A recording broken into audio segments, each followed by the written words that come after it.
When you start with the linebackers for this year, it really starts with one man, and that is Boise State transfer linebacker Andrew Simpson. This linebacking core really needed a guy in the middle after Amari Campbell left, and this is the guy that they end up going out and getting. Simpson, a guy that, of course, transferring in from Boise State, was a guy that played in the college football playoff last year.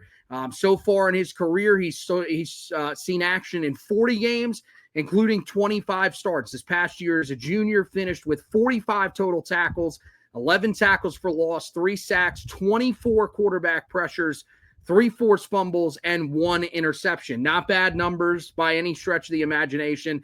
The total tackles seem a little bit low, especially for a guy that played pretty much the entire year. But still, that's respectable enough, especially with the tackles for loss and sack numbers. The thing is, the year prior, which was his breakout season, he had 66 total tackles, 16 tackles for loss, 6.5 sacks, 33 quarterback pressures, 2 forced fumbles, and 2 interceptions. Numbers that, by the way, were very similar to the numbers that were put up last year by Amari Campbell. So biggest thing for him, I think Carolina is getting a leader in this room. They're getting someone that's been there, that's done that. Even though it was at the group of 5 level, you can't really get much better than coming from Boise State, a spot that has recruited incredibly well, really runs their operation like a power conference program. The thing is, though, you're hoping he sort of turns the clock back just a little bit to 2023 as opposed to what he did last year and can improve upon those numbers. Yeah, in terms of production, you value the 23 production over what he did in 24. I don't think you can underestimate the leadership that he'll bring to that position group, the defense, and really that locker room overall. Because when you look at it from a winning perspective, this guy's a winner. Like, he knows how to win. He knows what it takes to get to the college football playoff and compete at the highest level of the sport. There aren't many guys on this roster that can say that. And so I think there's a lot to like about him. I think, when you look at this group and it's headlined by 2 transfers, I think we'd feel a lot better if Amari Campbell was still here, because you would have, 3 legitimate guys, which means you would have a little bit more depth in the room. But this is a guy that I think is poised to be a difference maker from day one.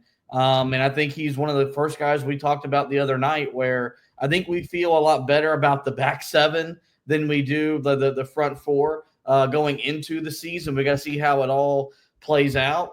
And he's one of the reasons why, because you've seen him in big moments. You've seen him make plays that impact winning. I think there was a big reason why Belichick, Michael Lombardi, targeted him in the transfer portal. Was, yes, he's a good football player, obviously fits what they want to do defensively, but also is a winner and will bring that mindset, that mentality that they're trying to overhaul and change in a very quick manner. So one of the more exciting transfers Carolina got later in the transfer window, and I think he, right up there with Thad Dixon, is poised to be the face of a defense that's going to look completely new under Steve and Bill Belichick. Yeah, and I think, the elements of his game, I think you really like. You like the downhill ability. I think that he is a guy that loves to penetrate and get into the backfield, make plays consistently back there. One thing that I think you do want to see him get a little bit better at is the missed tackles. Now, he did drastically improve this past year, because the one thing that he struggled with back in 2023 was he would be in the backfield. He just would miss a lot of tackles. 22 missed tackles back in 2023. This past year, just 12. So, yes, he played less snaps, played 506 in 2024 as opposed to 732 in 2023. But I do think that you like that ability, that you're hoping that that's something that he's been able to clean up. And then I like him in coverage. I mean, I've seen some of the reps of him in coverage. He had 2 interceptions back in 2023, as I mentioned, 1 interception last year. So he's a guy that can do some things in coverage for you. He only allowed 1 touchdown, has only allowed 1 touchdown so far in his career. And you go back to his best season in that 2023 year, his the quarterback rating against him was a 50.9. You go to last year, a little more success, 84.4, but that's still really good for a linebacker, considering that those guys are usually going to get targeted a decent amount of times. That was the one thing that I think we've seen with Carolina's linebackers over the last few years. You've had moments where guys have looked good in coverage, a la Cedric Gray, but they've also been picked on a little bit in coverage.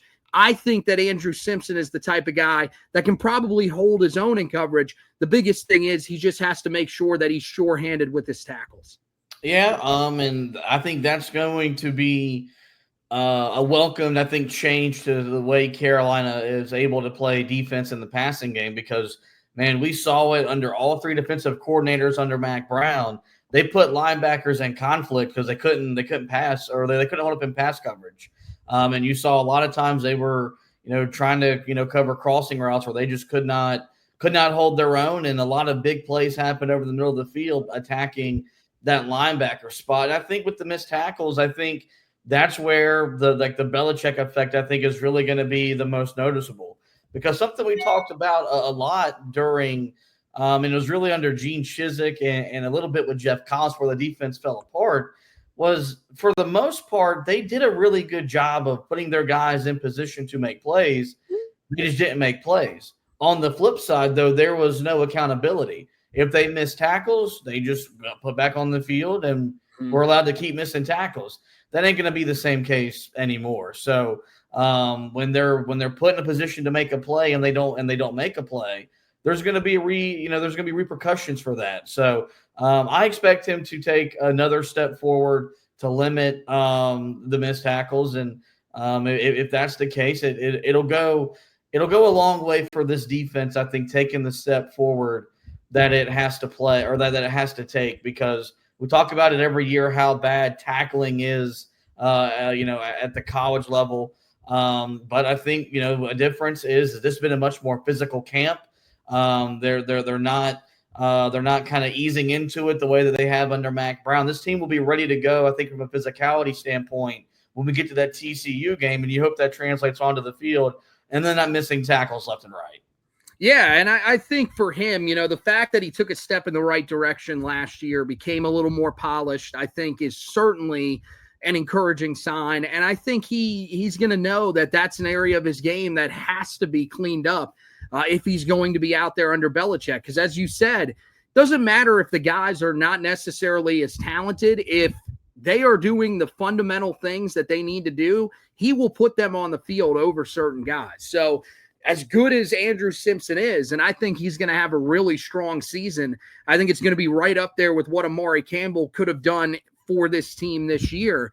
I think it's totally possible that, hey, man, if you're going through a point in the season where you're struggling and you're not really handling your own out there, you're allowing guys to shed tackles like the way that he did back in 2023, then Bill Belichick is going to say, hey, we're going to take you off the field.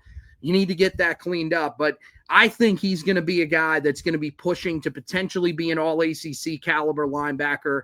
I just love the way that he plays. Ton of physicality to his game, can cover sideline to sideline if he needs to, has the speed, but also brings the power. So I really like everything about his game and think he has a chance to be a really great player.